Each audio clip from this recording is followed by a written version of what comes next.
Oh, gosh. Any news? Not yet. Not good news. Not yet.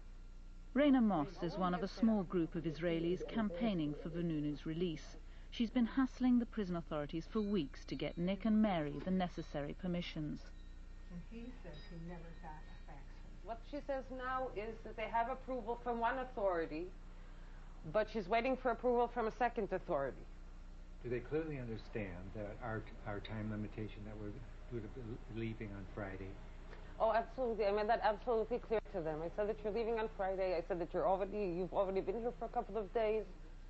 Well, I appreciate you making all these calls, Raina. Oh, it's nothing. I don't mind it. It's just, you know, I wish I'd had good news for you. 40-year-old reactors are usually shut down. But Dimona grinds on. Dimona's under the control of the Prime Minister, beyond the reach of Parliament or public scrutiny.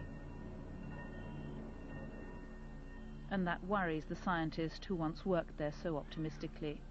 As the reactor gets older and the tendency to have accidents becomes more probable, you should have an outside watchdog, and the secrecy more or less created in an exterritorial area in Israel where standard procedures of safety monitoring is not implemented. So worker safety, environmental questions, industrial safety procedures, all are not covered, and there are thousands of people working there.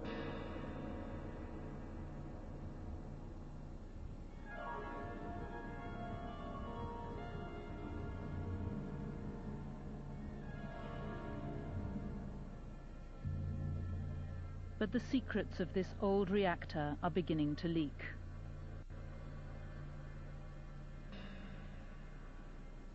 Evidence has seeped out of accidents, lies and deceit. In 1996, the press heard rumours of a radioactive hotspot in the desert.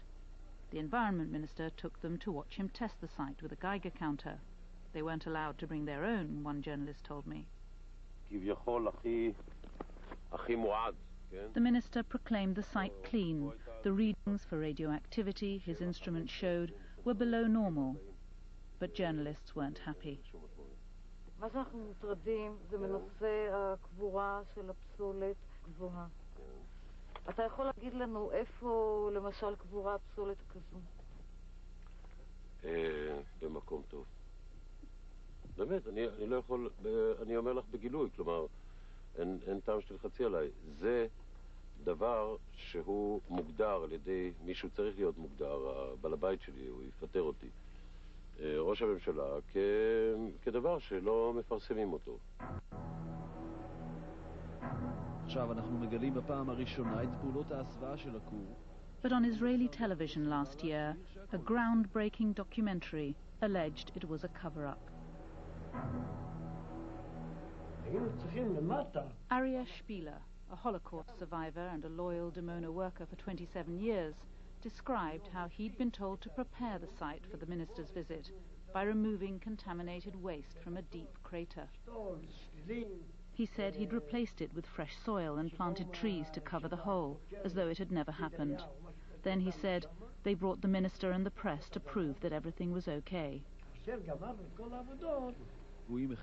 5 Dimona workers appeared on the program. They'd given their lives for Dimona, they said, and now they felt betrayed. They broke no secrets, only the code of silence. They said they'd worked with uranium. There were fires, spills, explosions of toxic gas. Now that they were sick, they said, the plant didn't want to know. The management was denying they'd worked with radioactive materials, and because they were bound to secrecy, they couldn't fight for their rights.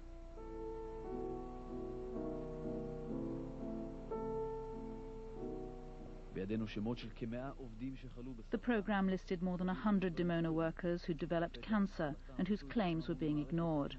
A doctor and 2 lawyers backed their story.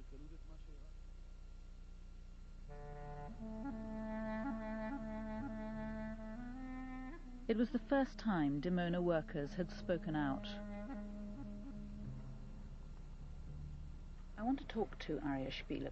He's suffering from cancer, and in the last few years he's seen a number of his friends and colleagues who worked there with him die of the disease.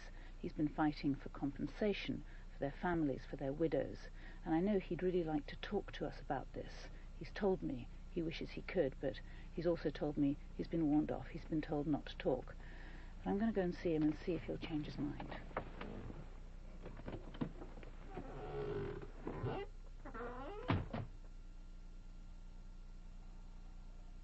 I just wanted to ask you, why you can't... הביטחון סגר אותי מהקריית, ועד לקריית כמר. סגרו אותי לגמרי ואמרו, אין. מילה אחת, אז מה אני אעשה?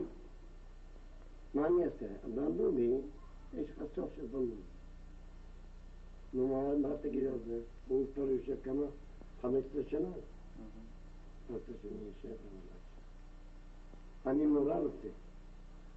עשיתי סיבוב על כולם. וכולם אמרו לו. כל החבר'ה שראיתי בטוח שילכו איתי לפחות קבוצה, אף אחד.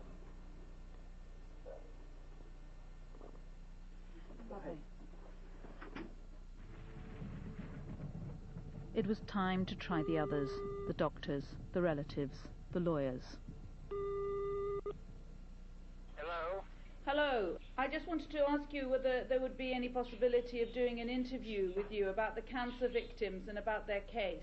I'm really reluctant to be interviewed publicly on the media over this story overseas. It's just not appropriate. But why is it so sensitive? Come on now. Any discussion of nuclear issues is sensitive. I talked with my family. I don't want to participate on this. I don't think it's the right thing to do. Nobody is prepared to talk about it.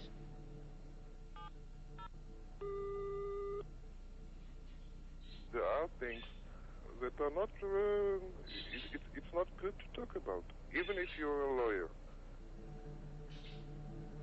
Are you worried about a sort of Benunu scenario? Of course you think about it. I just don't get it. If this was the Soviet Union or Iraq or North Korea, I'd understand why people are so scared to talk. But this is Israel. It's supposed to be a democracy.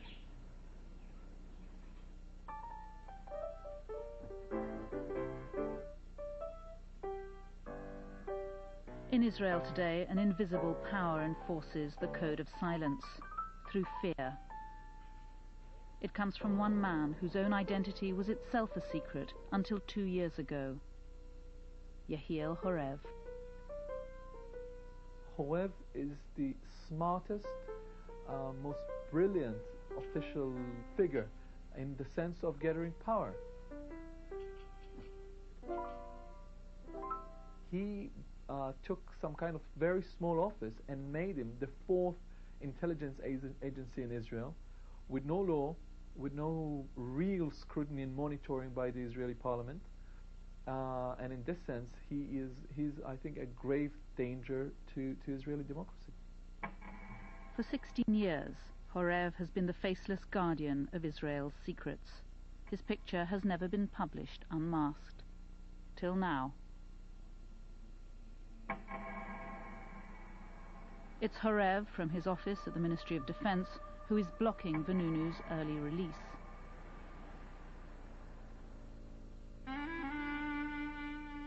But next year, Venunu's sentence is up, so Horev found a new Venunu. Brigadier General Yitzhak Yaakov, known to his friends as Yatza. In his retirement, he wrote a fictionalized memoir and talked on camera about his life. A distinguished soldier and scientist, Yaakov had for years led Israel's top-secret weapons development program.